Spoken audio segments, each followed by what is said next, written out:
During the 1980s, the United States and Iraq formed a curious alliance spawned by a common enemy, Iran. Although this friendship was destined to fail in time, the truth is that in 1987 a tragic incident occurred that could have radically changed the history of the Middle East.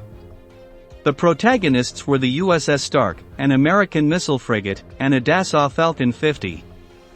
Yes, that harmless-looking passenger plane attacked an Uncle Sam's warship in the Persian Gulf.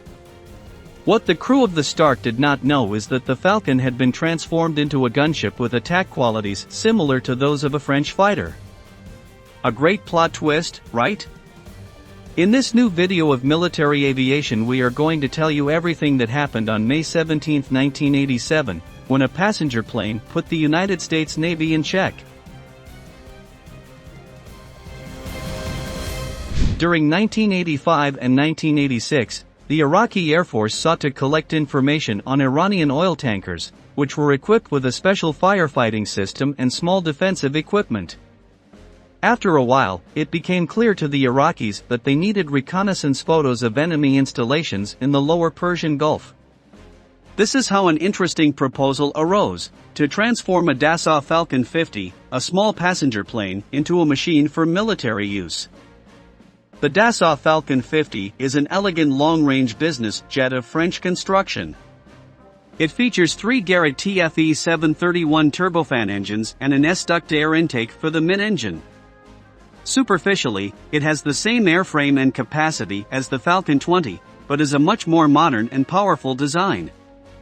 It has a length of 18.5 meters and a wingspan of 18.9 meters, requires a crew of 2 and can carry up to 12 passengers, or a weight of 18,500 kilograms. Thanks to its triple power plant, it reaches a speed of 685 kilometers per hour at an altitude of 7,225 meters. Although it is an ordinary passenger plane, its characteristics and size made it an ideal platform for the military modifications that the Iraqi Air Force intended to carry out. On June 24, 1986, the fake passenger plane successfully completed its reconnaissance mission, collecting vital information so that Iraq could carry out a series of attacks in August of that same year. If it went well once, why wouldn't it go well again?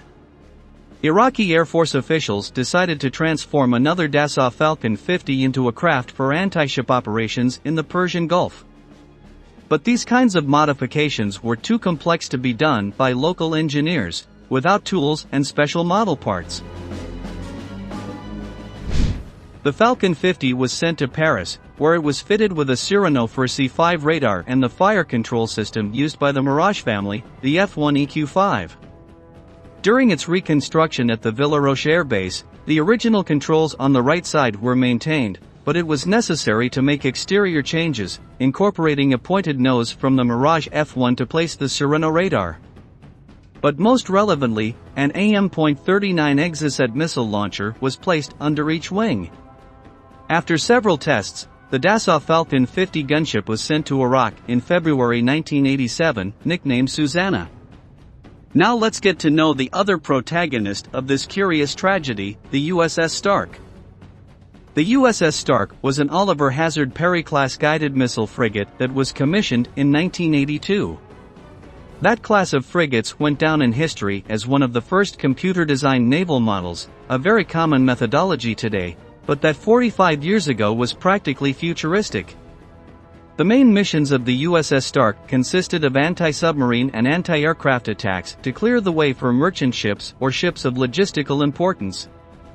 It was for this reason that the United States sent it to the Middle East in 1987, not suspecting that its fate and that of an Iraqi Dassault Falcon 50 would tragically come together in the waters of the Persian Gulf.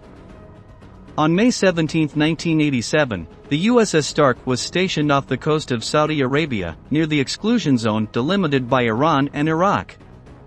From there it dedicated itself to monitoring the situation. That morning, Susanna was loaded with 2 Exocet missiles and ordered, along with an escort of MiG-23s and MiG-25s, to fly over the Persian Gulf. That's why the Iraqi plane and the American ship met. From the frigate, the presence of a strange passenger plane intrigued them and they established a radio communication, identifying themselves and requesting the same information. The Dassault Falcon 50 pilot ignored the message and decided to open fire. 2 Exocet missiles were fired. The first did not detonate, but the second was effective and killed 37 crew members of the missile frigate. This impact destroyed a large part of the communication systems, and fueled the fire that began with the missed impact of the first missile. The USS Stark did not have the operational means to order an attack, so a reconnaissance ship that was in the vicinity made a call to 2 F-15s from the Saudi Arabian Air Force. Their attempt to capture the attacking plane was futile. By the time they reached the scene, Susanna was halfway home. Meanwhile, the USS Stark was trying not to sink due to the hole caused by the Exocet missile. Luckily for the crew of the North American ship, the USS Waddell and the USS Cunningham approached the area and were able to assist their compatriots. According to subsequent investigations, the attack was totally unjustified, since the USS Stark had been operating for some time in international waters and was immediately identified to avoid confusion.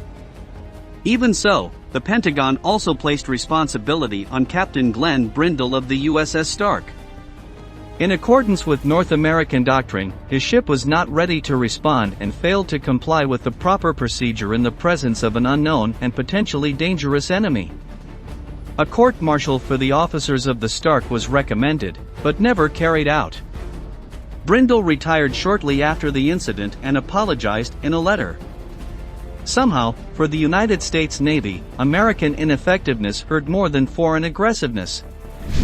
The most ironic thing about the incident is that Iraq and the United States had a timid but useful friendship in confronting Iran, their common enemy. The mistaken attack threatened to put an end to this circumstantial alliance that served both sides so well.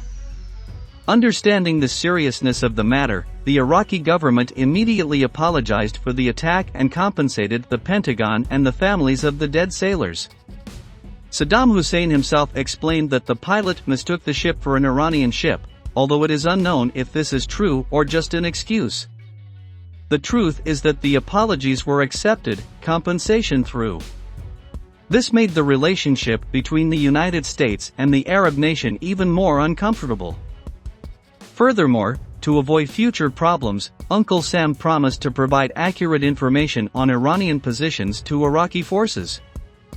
The USS Stark managed to recover and remained operational until 1999, not bad for a frigate that took a massive hole in it from an Exocet missile. Every May, the Navy remembers the victims of the attack with a special ceremony. It is one of the great tragedies of the force in its recent history. Regarding the relations between the United States and Saddam Hussein, we already know how well that partnership turned out. We have reached the end of this video. Thank you for joining us until the end. We'll meet again in the next military aviation video.